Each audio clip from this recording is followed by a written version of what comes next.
Hello friend, आंचल जी के channel में आप सभी का स्वागत है। आप लोग कैसे हैं? उम्मीद करते हैं कि आप लोग अच्छे होंगे।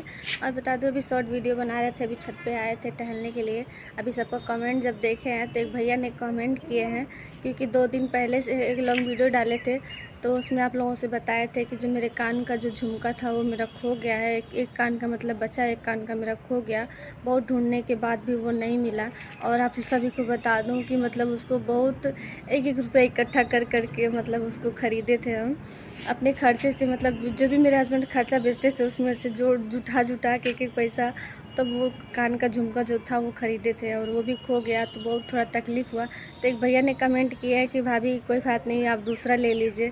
तो भैया मेरी उतनी औकात नहीं है कि मतलब देखिए, सरकारी जॉब नहीं है मेरे हस्बैंड की, नॉर्मल काम करते हैं, तो फिर उतना मेरे पास पैसा नहीं है कि हम दूसरा हर महीने महीने में जेवर बनवाते रहेंगे। तो आप इतना कहें, हमको उतना ही अच्छा लगा।